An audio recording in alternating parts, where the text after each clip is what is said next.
everyone. I'm Molly Starback, Director of the Office of Postdoctoral Services. Thank you very much for coming today to our career planning workshop. This is a really important topic, so I'm glad to see so many people here. I assume that you have all read the description of the workshop, so I won't go through everything about our presenter today, Dr. Clifford. Suffice it to say that he is one of the luminaries of the postdoc and graduate student career development and mentoring world. Yesterday he spoke to Duke faculty. He was one of the creators of the FASEB IDP, which you'll be hearing more about. He is one of the co-creators of the new science, AAAS Science Online Career Development Tool, which we'll also be hearing about today. And he just won the Distinguished Service Award from the National Postdoctoral Association, which we were all really happy about. So Phil, I know that you have a lot of ground to cover, so without further ado.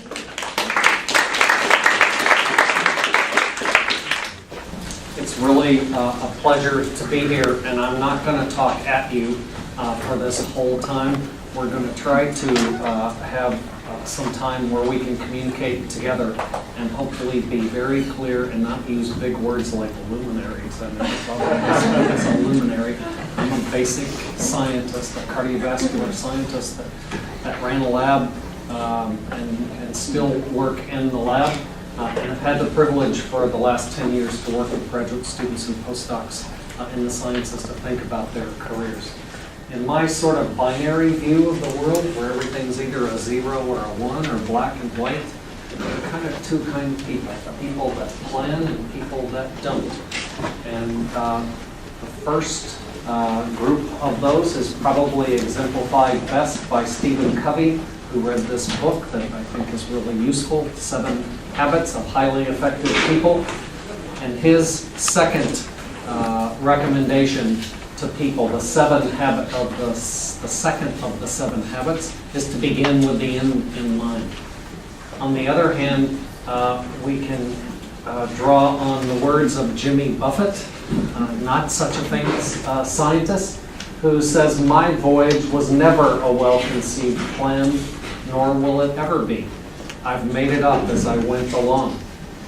So I think in today's scientific world, if you want to live like Jimmy Buffett and make it up as you go along, that's not going to work so well. It may work for a guy that lives in Margaritaville, but in the world that we inhabit, that's not very good advice.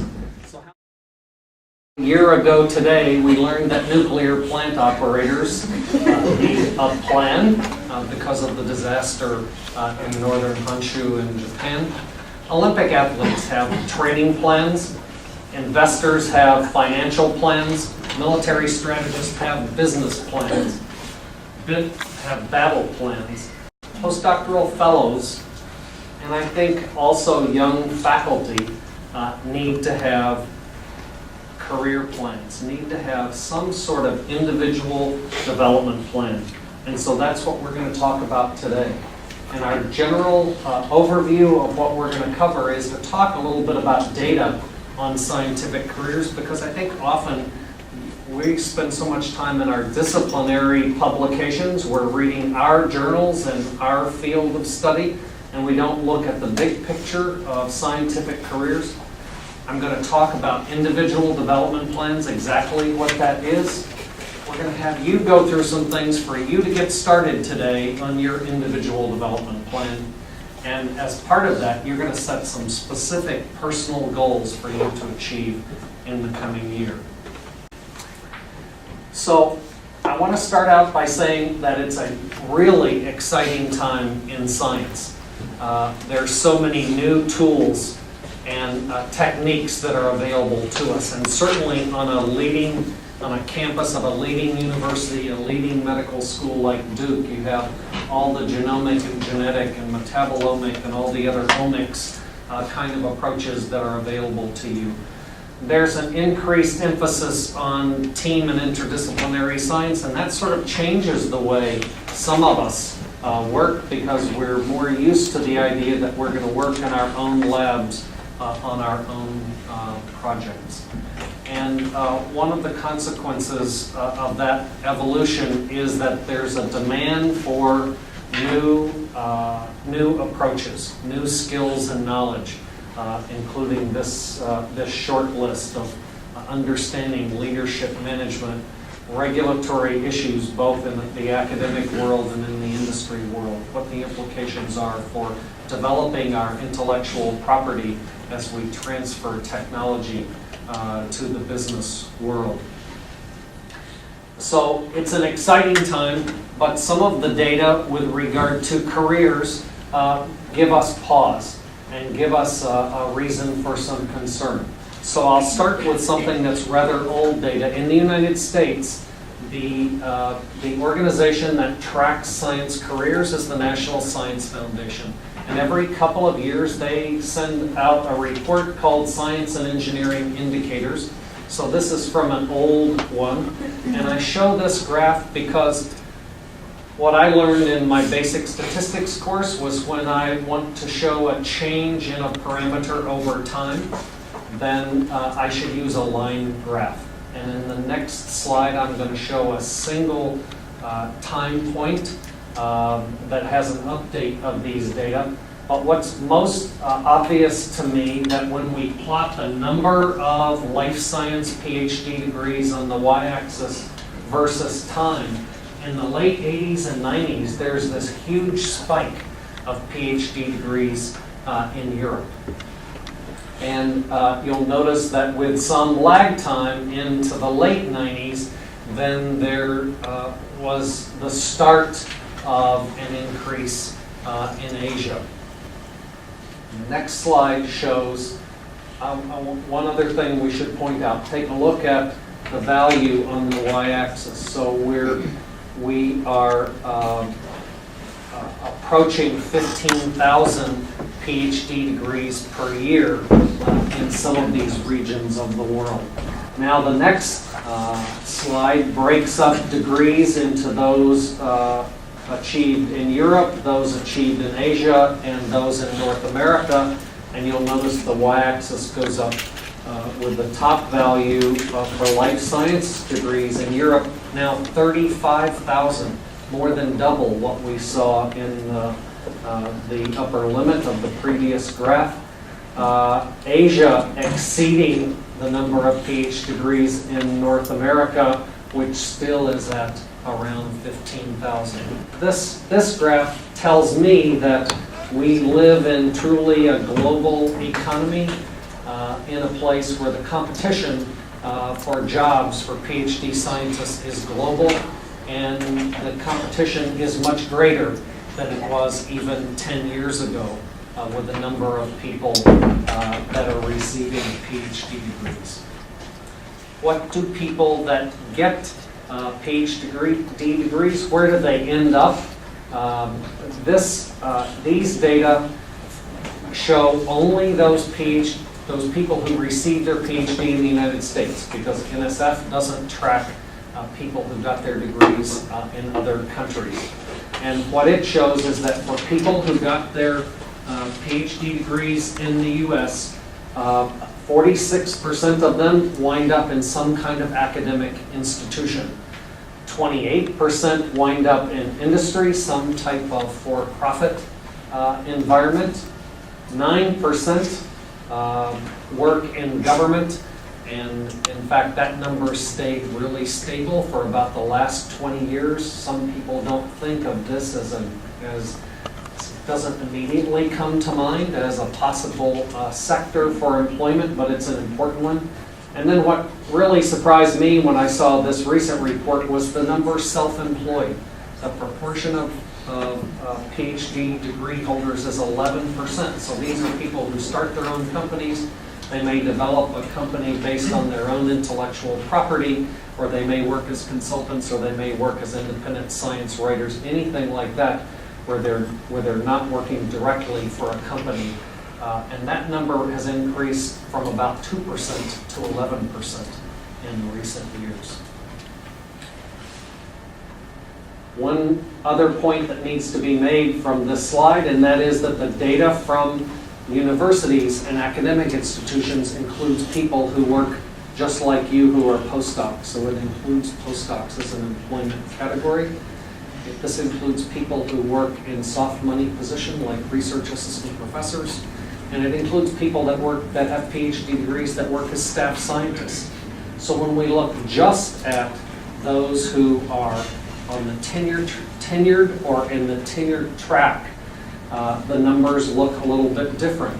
And these data were provided by Howard Garrison at FASEB, and they show a decline over time in the proportion of PhDs who work in tenure track positions or are tenured. That's a mouthful, and I'm having a little trouble saying it. 5 to 6 years after they've gotten their PhD. So this is the point where most people should have gained a position 5 to 6 years after they've gotten their PhD. They've completed their postdoc and they move on. And so the number in 1981 was about 33%, and the most recent data we have is 16.7% of PhDs are in tenured or tenure track positions 5 to 6 years after their degree. So just so you don't think that I'm picking on academics as a setting where things are difficult, the last 3 years have been challenging in the pharmaceutical industry as well. And so I pulled out some of these numbers for 2010. The total number of positions lost in pharmaceutical positions was the same in 2009 and 2010, more than 50,000 for those years, and I don't have updated numbers for 2011. Now, not all of these positions were R&D positions. Some of them were marketing, and they were other sectors of the company.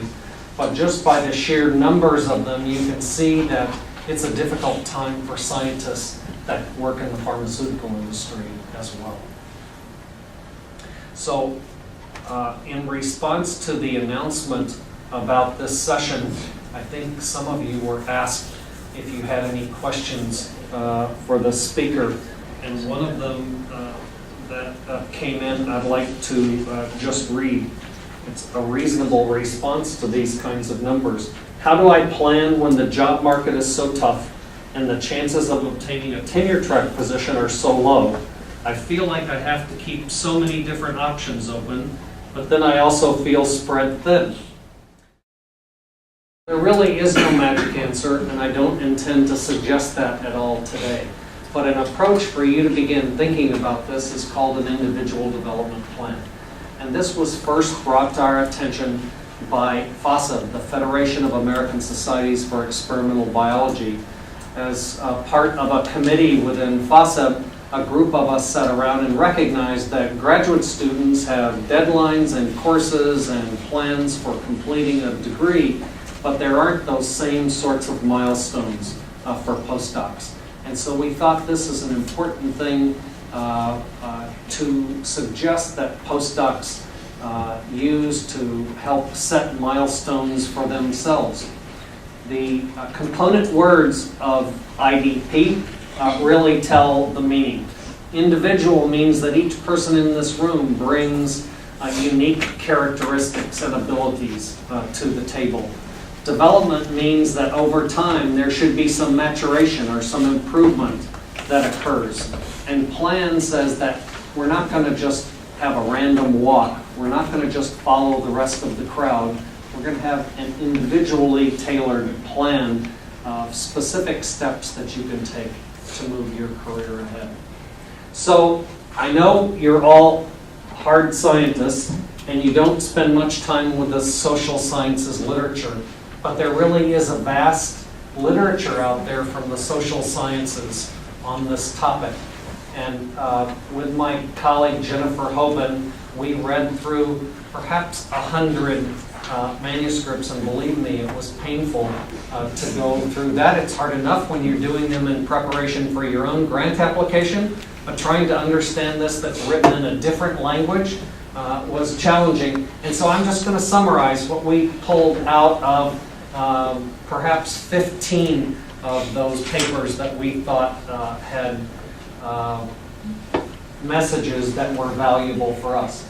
The first message was that just thinking about goals motivates people to pursue them. So we're going to do some goal setting later in this session. And so just the fact that you're here today and you're thinking about what your goals are is really a worthwhile thing. The second point is that developing specific rather than general goals helps people to achieve them. So really broad sorts of goals like saving the planet or solving world hunger don't do anybody much good. We need really specific goals that are tailored to you.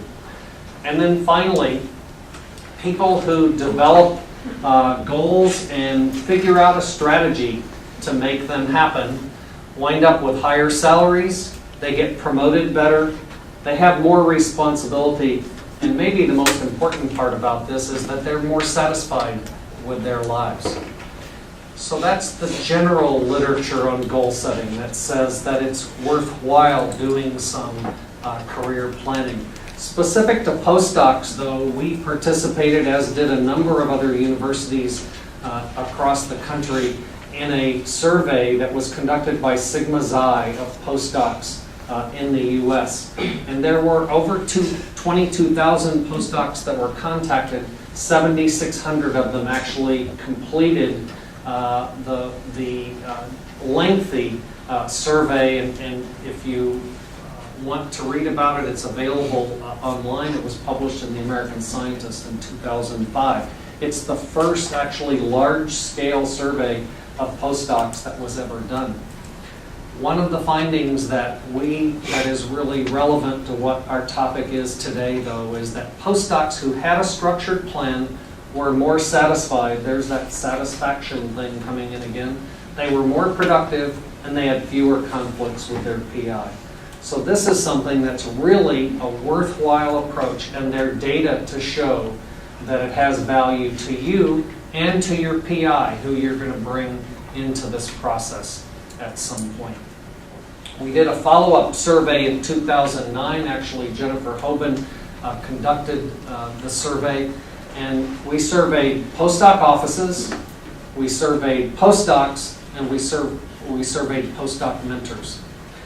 One of the things that was distressing to us is that only about 5% of postdoc mentors had ever heard of an IDP. They didn't even know the concept. And we had a fairly select group of postdocs who we surveyed, who most of them were familiar with the concept, but we think that they weren't typical of postdocs around the country.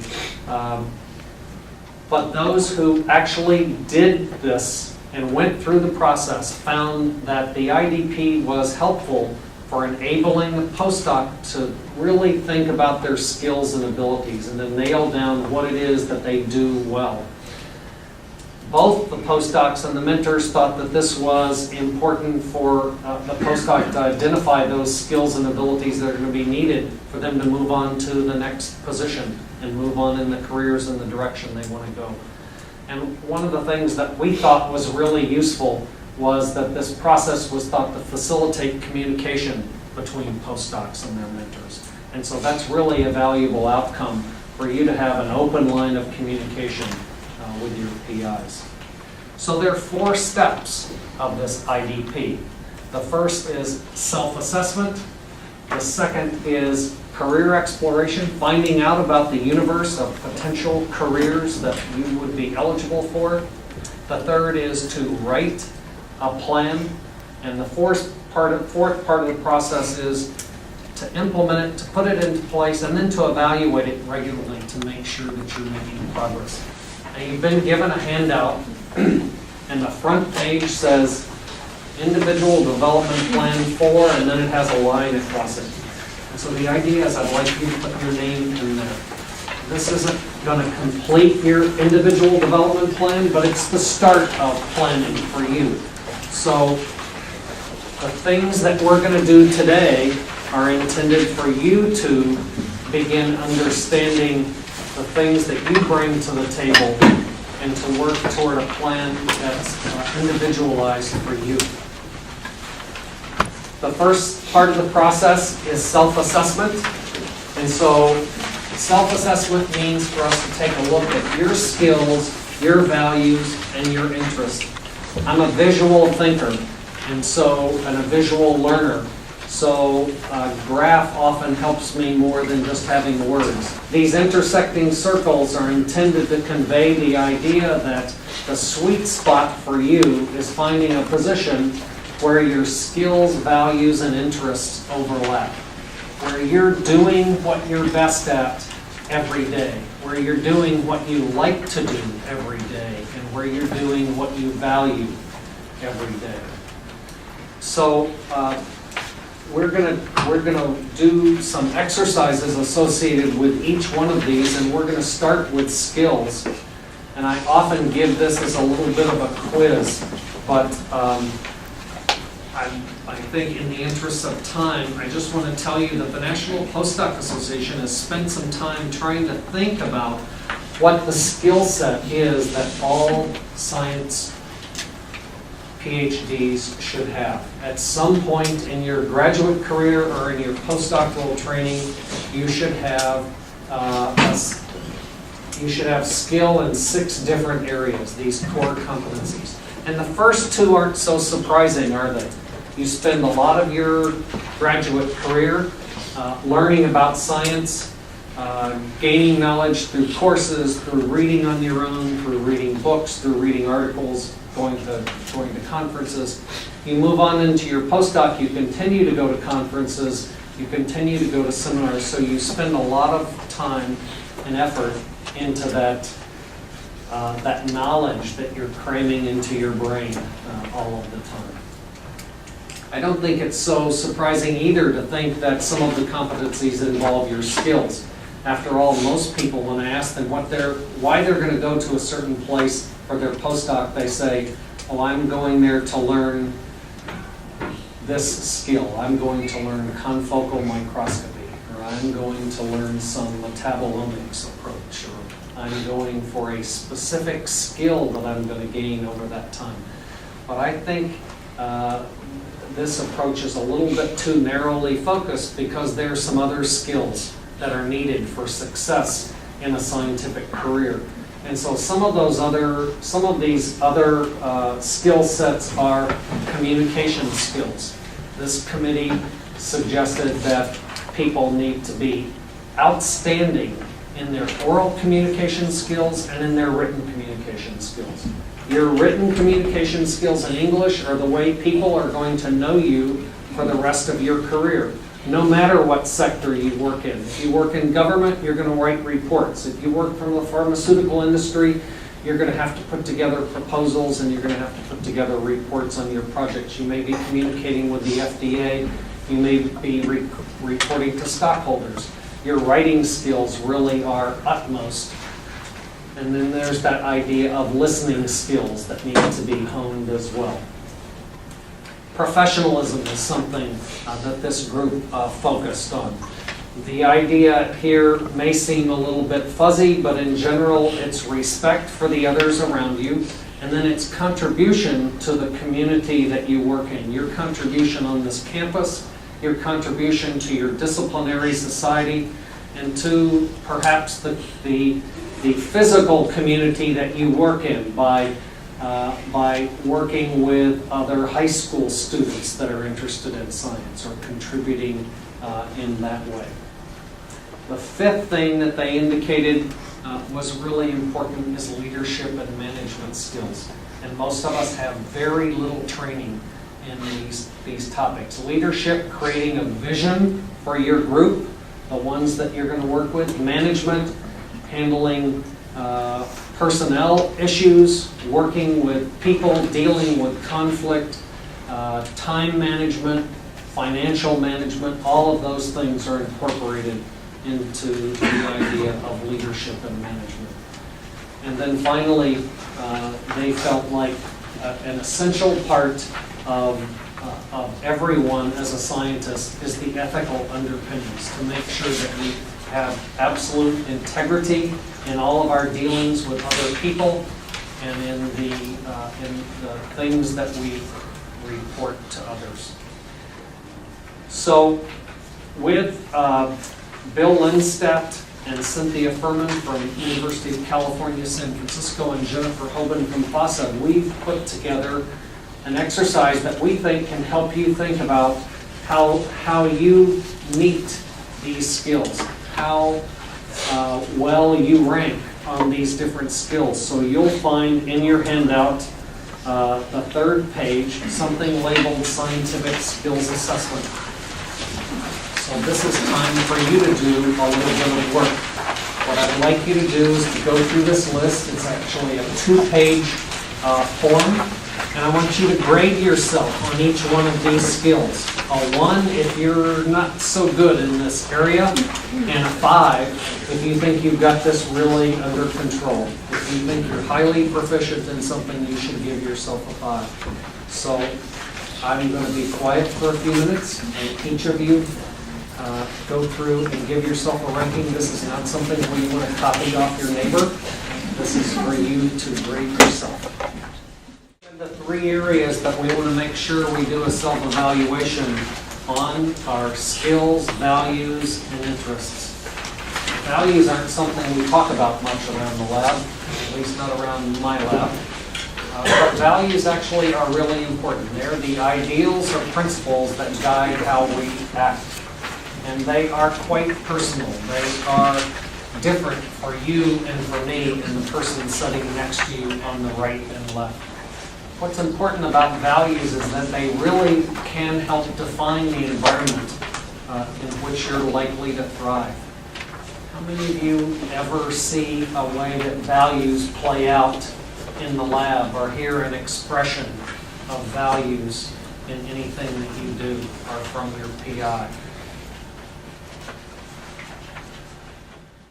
And so the next thing you're going to do is the next assessment. In your packet, it's labeled Values Clarification, and it's intended to help you think about what's most important to you. So we're going to use the same type of grading scale from a 1 to a 5. If something is really essential, that it's part of your career and part of your workplace, you're going to give it a 5. Again, when you're done, you might find it useful to try and list the your top 3 values. So that's going to further narrow down those that you gave 5s to. But which ones are those that you're not going to compromise on? Those top 3 have to be part of the career that you're involved in. Looks like most of you are done. So the next thing I'd like you to do is pair up with somebody next to you. If it's easiest to have a group of 3, you can do that. But I'd like you to spend a minute or 2 just telling the person next to you either what your top value is, what's that thing that's most important, or if there's one value that you really hadn't thought about and how you're going to incorporate that into your career plan. You don't have to tell them how you're going to incorporate, but what that value is. So I'd like you just to share that with another person. So if you will just pair up with the person closest to you, you guys can work together. It's great to see your enthusiasm and sharing with each other. And I think one of the things that I hear around the country from postdocs is a concern about mentoring that they're getting, with the expectation that all of that mentoring should come from their PI. And I just heard and saw a demonstration of how you really can support each other. And so in the business world, there's this concept of peer mentoring. And I think organized through the postdoc office, you folks really can be a source of support and knowledge and encouragement for each other. And this discussion just highlights that. But since we've got some more material to go through, I'd like you to turn to the next inventory. It's called the interests inventory. And so in this, we've tried to tear apart everything that a scientist does, whether in an academic research laboratory or in a government office. What do scientists do? And this list represents the kinds of activities that a scientist might be involved in on a day-to-day basis. So which ones of those really interest you? Which ones of those seem like they would give you the most energy and make you the most excited to go about your day? So you have a few minutes to grade these, again, on a scale of 1 to 5. When you get done with this one, you might, in addition to listing the ones that you'd really like to do every day, you might want to list those that you'd like not to have to do, because identifying the things that are objectionable can be an important part of this process. The idea is that your skills, values, and interests need to match the career that you're going to head off into. And so you see on the back side of that interests page, the next page, something that you're not going to work on today, but the goal would be to figure out how your skills, values, and interests match these different career paths. So one of the things I'd like you to recognize from this list is that there's not just one appropriate career path for PhD scientists. And so it's a not totally complete list, but a reasonably exhaustive list of different career paths that you might take. Might be something that's worthwhile for you to take a look at in your time out after this, outside of this room. I want to let you know about a new resource that will be available online for you to do something similar. So with the colleagues that I mentioned earlier in the presentation, Cynthia Furman, Bill Winstead, and Jennifer Hoban, we've been working with Science Careers to create a website that would help you go through this IDP process. It includes the exercises that you've just gone through. And the left navigation bar is what's included in the module. So you do a skills assessment, an interest assessment, a values assessment, and then move on to the second part of the IDP process, career exploration. And there's materials in this web module to help walk you through that process. One of the things I can't give you today, but you might want to look, that's what happens when you use a timer and you don't know how to use it. One of the things that's in this module that is not available for you today is to take those skills and interests that you just filled out and match them to these different careers. And so we've sent this set of evaluation tools out to 15 PhD level career scientists around the country, people who work with PhD scientists, and ask them to tell us which skills and interests are most important for a research and teaching career, or to be an entrepreneur, or for research in biotech and pharma. And so the algorithm that's going to be developed then will help you match your skills and interests to each one of these career paths. This web module is going to be available for free on Science Careers, but is in the beta testing phase right now, so it's not something that I can give you the URL at the moment and have you go there. This is what it will be, myidp.sciencecareers.org. So we'll make sure to pass on the word through the postdoc office here. You'll get a note that says this is available to you. We expect it to go online in June. We may have a chance to have it sooner than that. If we can get permission, we'll give some special approval for Duke postdocs to get on there a little bit early to look at it. So one of the things I would suggest is you might want to I think you will want to hold on to the sheets that you've already filled out, and you might consider going through this process again online and then working through some of the rest of the stuff that's available online.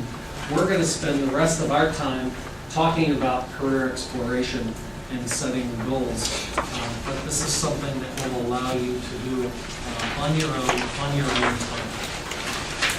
So the second part of the process is career exploration.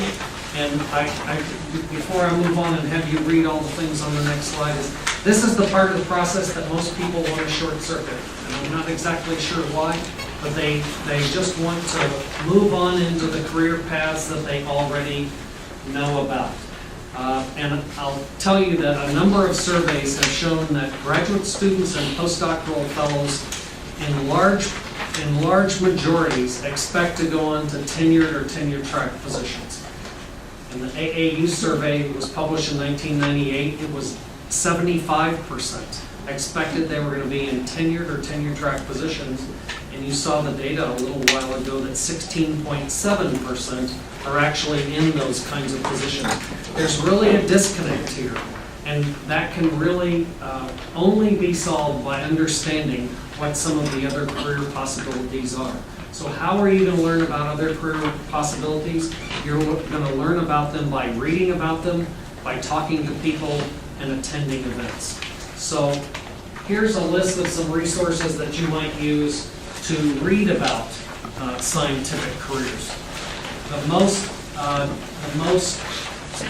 exhaustive resource for science careers is at sciencecareers.org. There are over 5,000 articles cataloged there about every imaginable career path.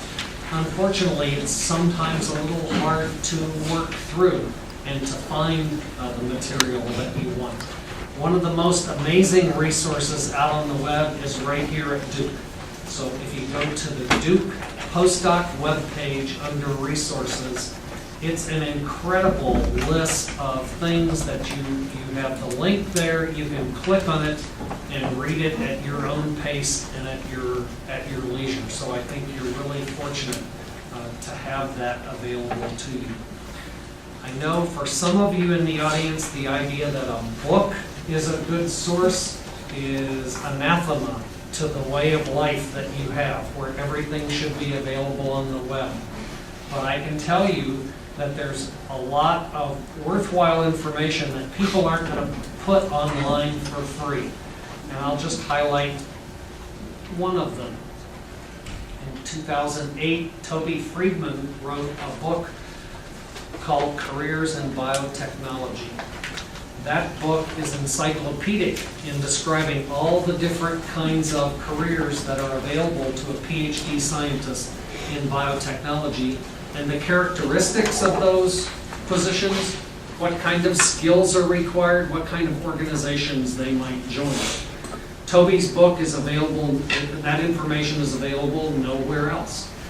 But that book would be worthwhile having. It's not an easy read, but it describes the fact that not all PhD scientists work in research and development. Some of them work in marketing, some of them work in regulatory affairs, some of them work in technical fields.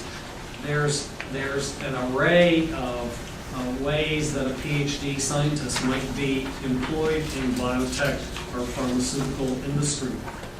So that's a resource that I would suggest that you might want to look at. I've given you here the URL to our virtual career center, and on this site you'll find my notes about many of these books and what I think is worthwhile about looking at those particular books. So I think it will save you a little bit of time instead of hunting on Amazon for books that you might like, just to take a look at those notes. I should point out for postdocs, all the books highlighted here are available at the postdoc office for checkout, and I believe similarly most of them are available at the graduate, at Duke Career Center for graduate students to check out. So that's a great resource to be able just to have them available. So check out the notes online, then go check out one of the books. Another thing that's really valuable is going to seminars or courses. And one of the things that I really admire about the way things have been done here at Duke is to organize some of these topics in a semester-long course fashion. So the current one is the Academic Job Search Series. For those that are interested in academia and different flavors of academia, teaching in different kinds of schools, this walks through the process of what it's going to take to compete for some of those positions. So avail yourselves of those seminars. I can tell you that There aren't many universities who have the richness of resources that you have here at Duke. And then don't forget professional meetings. Many of your societies now are adding career sessions. How many of you attend either the Society for Neuroscience or the Experimental Biology meetings? A few, I see scattered hands. So at those meetings, there's a career resource center that's manned by career counselors, by headhunters, by people who really know about scientific careers. And those sessions go throughout the whole day. So spend your time in the scientific sessions that you want to go to and in the poster sessions, but take an hour or two out of the day before or after those other sessions to attend some of the career events. We don't want to exclude the possibility here that your mentors have some wisdom that's worthwhile sharing. So consider them a resource. And we're going to talk later today at the end about how to approach your mentor on some of these topics. The last two resources I want to spend a little bit of time on are networking and informational interviewing, because I think there's a lot of misunderstanding about how important these factors are to your career search. This graph highlights different methods that are used for finding jobs. And if your idea is that you're going to go post your resume on monster.com and every other bulletin board that you can find, this is a low yield way to find a job. You're going to have to post thousands of resumes to be able to get a hit. This graph says that 80% of jobs are found through a connection with another person, i.e. networking. So this is the most important job search tool that you can have. It's also the most important tool that you can use for identifying important careers. So I'd like to define strategic networking as cultivation of professional relationships. This is a relationship that you're going to develop with a professional colleague.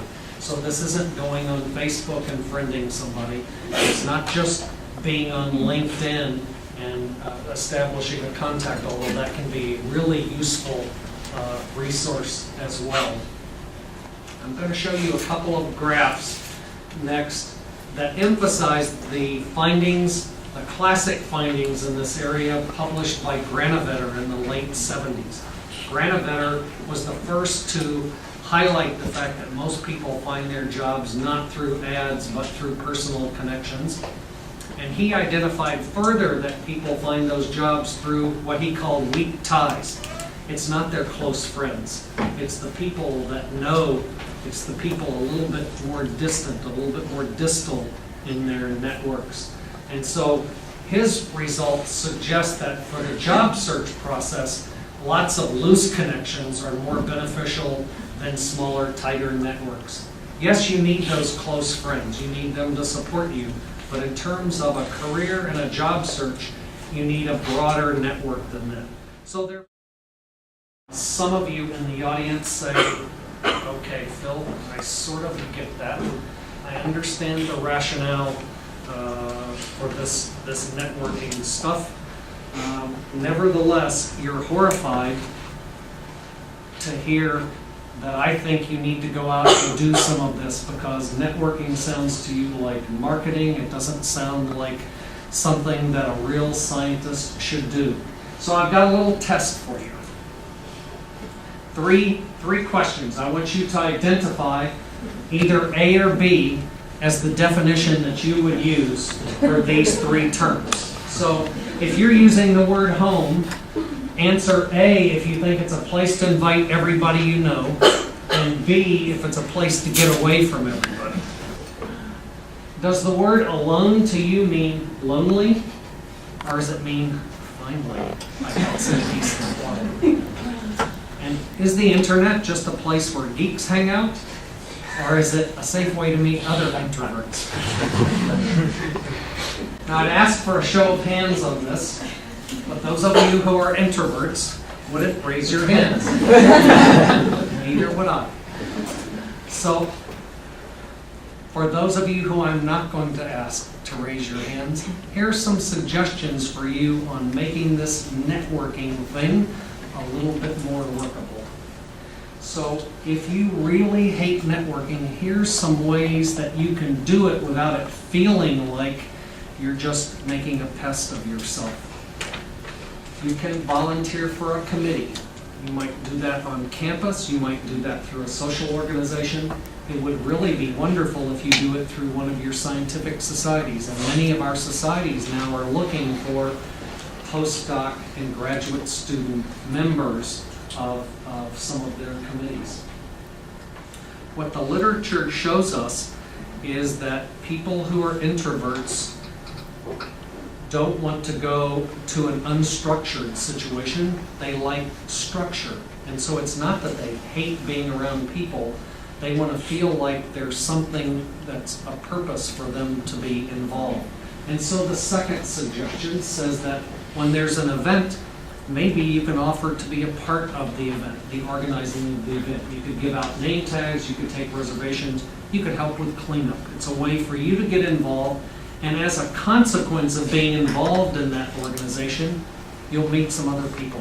You'll make a connection.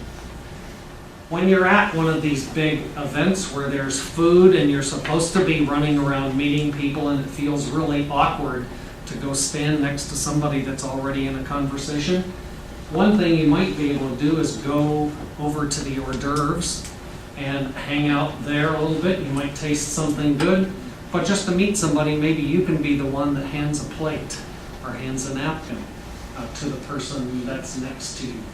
You could offer to go up to the bar and get a drink for someone that's in the vicinity. A good way to make an introduction to somebody is to compliment something they're wearing, some jewelry, or their smile. Another approach would be to ask for advice. It's always a good thing an easy way to do things is to make some sort of positive comment about the speaker.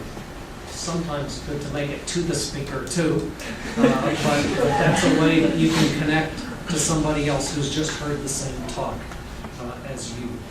Some of these sessions have an information table, and so you can be glancing over the information table and you might meet somebody that's helped organize the event.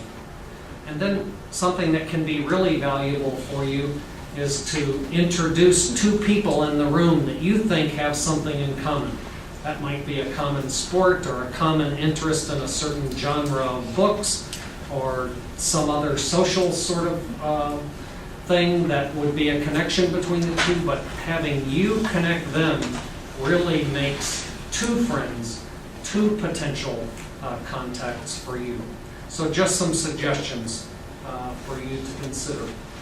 And I want to just briefly mention the idea of scientific meetings as the ideal networking opportunity. They're really just tailor-made. You need to have a goal, a realistic goal. You don't have to say, oh, I'm going to make 100 new friends at this meeting. But a realistic goal would be, I'm going to have a meaningful conversation with 2 or 3 people in this next few-day period. Make it a goal to expand your network. Be prepared for the meeting so that you're not sitting out in the entryway reading through the abstract or program book ahead of time. And the poster sessions are really the optimal place. Every scientist loves to talk about the data that they've worked for months and months on. So go up to somebody at a poster and ask them first something about the data that they're presenting. And then you might have a chance to talk to them about something else related to their career. An especially useful approach here is if you are interested in the pharmaceutical career or a biotech career, and there's somebody making a presentation, a poster presentation in this session, you'll know that because that's on the title of the poster. So you ask something about their data because they're anxious to show you and talk to you about the data, and then you ask a sort of easy softball kind of question. What's it like to work for Pfizer? What kind of effort does the organization make to allow you to publish these sorts of things? Are you allowed to publish this? What's your day like? What's the environment like at Pfizer? This is the perfect way for you to connect to someone, and you're going to use that someone for the next phase of this, which is called informational interviewing. And before I go into that, I want to mention the last two things up here, and that is the idea that the exhibits are also places where potential employers exist. If you buy supplies from Promega, or you buy microscopy supplies and accessories from Olympus, go talk to them, find out. They use PhD scientists to help develop their new tools, and they're a good place to spend some time in a meeting. And then for these huge meetings, the Society for Neuroscience was somewhere around 40,000 this year. It's just too much. It's too intimidating to most of us. But in the evenings, there are often some special interest meetings with smaller numbers, like in this room, 50 to 100 people. And so those give you a chance to actually have a personal interaction with someone. So how many of you ever heard of an informational interview? Well, a good number, okay? So this will be second nature to you. To the rest of you, this phrase came to us from Richard Bowles. He wrote the book, What Color is Your Parachute? It's the best-selling business book of all time. And Richard Bowles is the one that told us that what we need to do is get inside information about what these careers are like. Not just something that we've overheard from a neighbor, not just something that we've seen in a movie or read in a magazine, but real information. And so we talk to people in these careers. So this industry scientist that you met at the meeting by going up to her poster session, what you're going to do is get a card, and you're going to email that person and say, would you have time to talk to me about my career? I'm thinking about where I'm headed, and I'd like to know something about what you do at Pfizer. And you set up a time for 30 to 45-minute discussion with this person. You have a list of specific questions, things that you want to know about. And it might start with easy things like, what's a typical day like? What are the characteristics of people in your group? That sort of thing. But then you want to use those values questions that you just looked at to address some of those issues that are of particular importance to you. If one of your values was geographic location, then you need to ask, is Pfizer only in this one location, or do they have other places where I might work? If one of your values is work-life balance, then you want to be asking questions about, is it typical in the pharmaceutical industry to have on-site daycare? Is there an expectation that you're going to require work over the weekends? So use your values questions to inform what your questions are that you're going to use for informational interviewing. The last page of your handout has some other tips for informational interviewing, and so I'm not going to go through all of that, but it has some starter questions for you to use. And so this is really a powerful technique for you to get real information about the careers that you're interested in. The final step of this process is to actually write an individual development plan. And by its very nature, this means that you need to set some goals, and you need to write them down. Anybody know who Lee Iacocca was? Somebody says yes. Who was he? Who is he?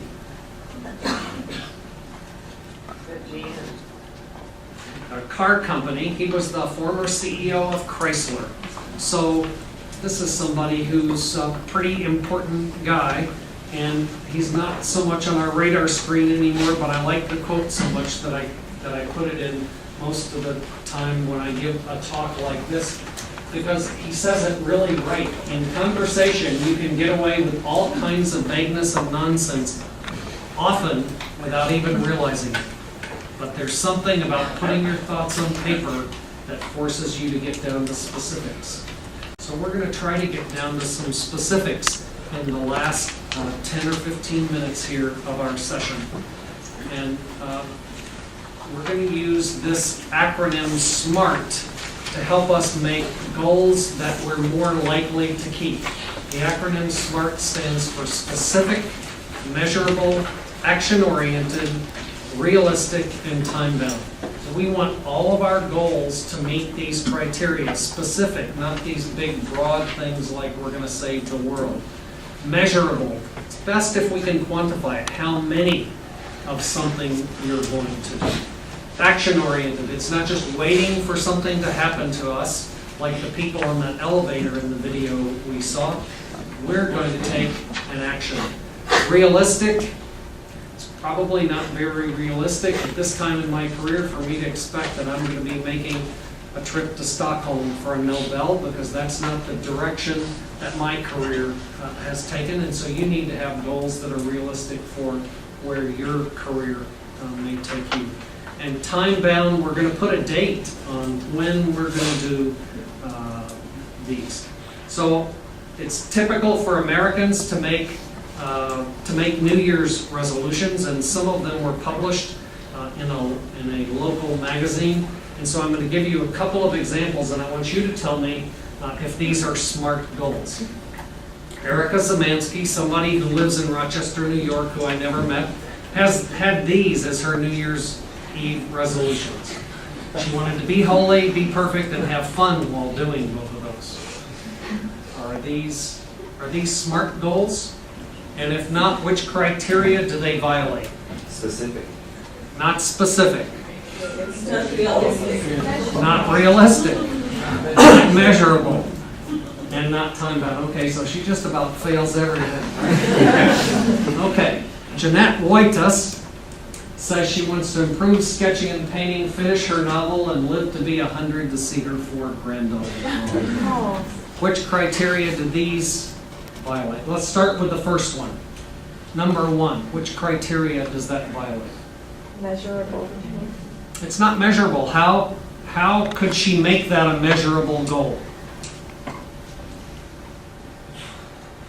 I'm going to have somebody else evaluate my sketching and painting, and then I'm going to work on it, then I'm going to have that same person judge. That would be one way to make it measurable, right? We'll have somebody else evaluate. It's not time-bound, so none of these really are time-bound. How about number 3? What's the most important criterion that's violated here? I hear all of them being mentioned. So let me just highlight that I think action-oriented, this is a good example of something that violates that criterion of not being action-oriented, because there's no action that she can take to guarantee that she's going to live to be 100. I know she can eat right and she can exercise and do all that sort of stuff, but even with that, she can't guarantee that she's going to live to be 100. Now, you may know that Dave's at the back of the room videotaping this, and so I hesitate to put the third bad example up here. But it's this guy that started an academic career a few years ago in Milwaukee, Wisconsin. And I wrote down my goals, and these are the goals that I wrote down. So tell me if number 1 is a SMART goal. Not realistic. You know, I had people tell me that. In fact, the reviewers of some of the grants told me that. Okay, how about another one? Which NIH grant? Very good question. Not time bound. It's not time-bound.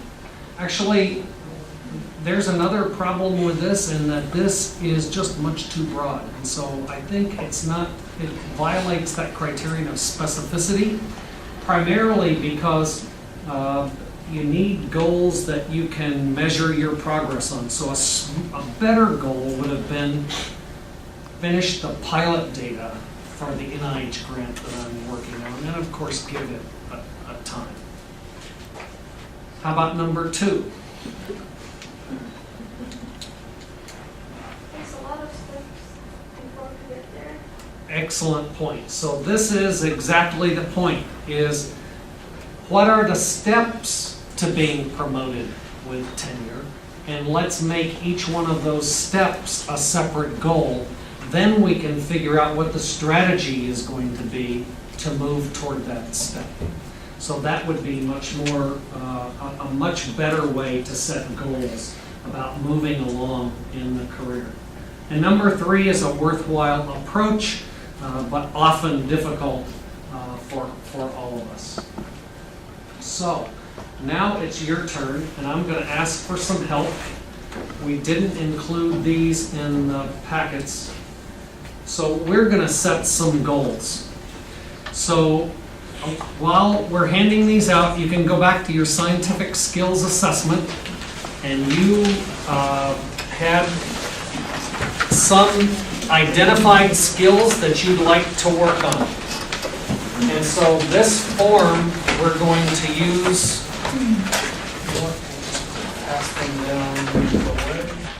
So what I want you to do is to identify one of the skills that you would like to work on, just one. It will be in one of these categories. Excuse me. Huh. I have a whole row that I neglected, sorry. So pick one skill under one of these categories for right now.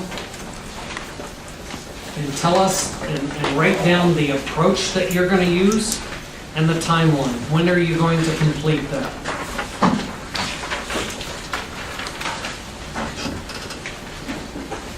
So I'll tell you that it's 11:30 now, and we told you that you would be done at 11:30. We're going to run about 10 minutes over, but I think we're at the part of this that's the most crucial.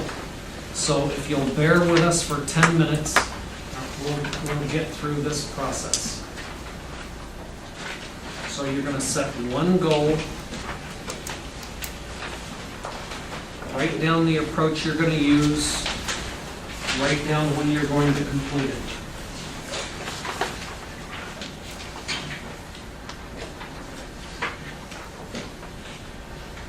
And if you'll make it something other than a career planning goal, one of the other skills, because in a minute we're going to set career planning. We're going to also set a career planning skill. Remember, these are intended to be SMART goals, so we want to be very specific.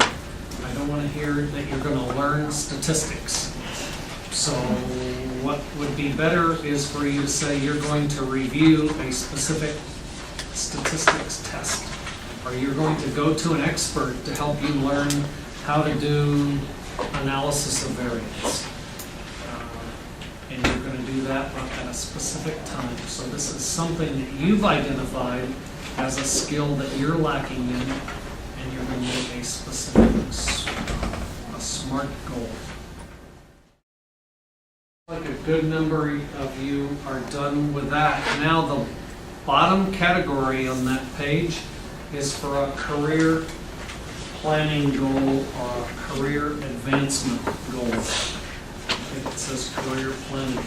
So this would be topics like learning more about networking, or what you can do to improve your elevator speech, or your CV, or converting your CV into a resume. Any of those sorts of things that you're going to need to do to enable you to move to the next step in the job search process. So here's some other potential career preparation goals, just to give you some more ideas.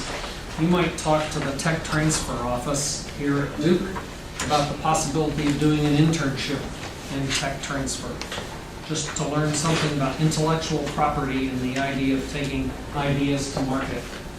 One of the most readable books on that list that I mentioned to you before is Peter Fisk's book, Put Your Science to Work, in contrast to Toby Friedman's book, which is really like an encyclopedia. Peter Fisk's book you could read in a weekend, and it would help give you some tips about how to move along. For those of you that are interested in teaching, if you've been in this medical school environment, you may not know what's going on in science pedagogy these days. And if you're going to be competitive for a job at a liberal arts institution, you're really going to have to know what's going on in the science teaching world. And so you might go down the street to Shaw University or to Central Carolina Community College and talk to one of the science faculty there about what it is they do, what their workload is, what kind of teaching they do, how much time they spend in labs, how much time they spend in lecture, how much they do online. Have a discussion about a teaching career. So these are examples of things you might think about doing under a career plan. So I'm going to give you about a minute to wrap up setting that goal. And if you're done, you could take out the envelope that was handed out at the beginning. And I'd like you to write your name and address on it. Nothing else, just your name and address that you'd like to have something mailed to. And so the next part of this process is going to be one of accountability. Remember all that social science literature that we talked about with regard to career planning? They tell us that if you're accountable to someone else, then you're more likely to achieve your goals. So what we're going to try to do today is provide a way for you to have some accountability to yourself without anyone else knowing. So the form that you've got is 2 pages. It has a front page and a back page with a carbonless copy. And what I'm going to ask you to do is write your address on the envelope and then take the yellow carbonless copy and put it inside the envelope and seal it. Let's lick it. So I promise it was kept in a sterile environment. And then 3 months from today, I'm going to mail that envelope back to you. I'm not going to open it. Nobody else is going to look at it. It's only going to be you. But it's going to be a reminder, did you really do what you said you were going to do? And is there a reason? Do you need to adjust this goal? Is there something that you need to do to make sure that you accomplish it? So after you've finished writing, take the yellow copy, put it in here. A white copy should go up at your lab bench. It should go up on your refrigerator at home. It should go up in your car, somewhere where you see it on a regular basis, as a reminder that you've committed yourself to do this.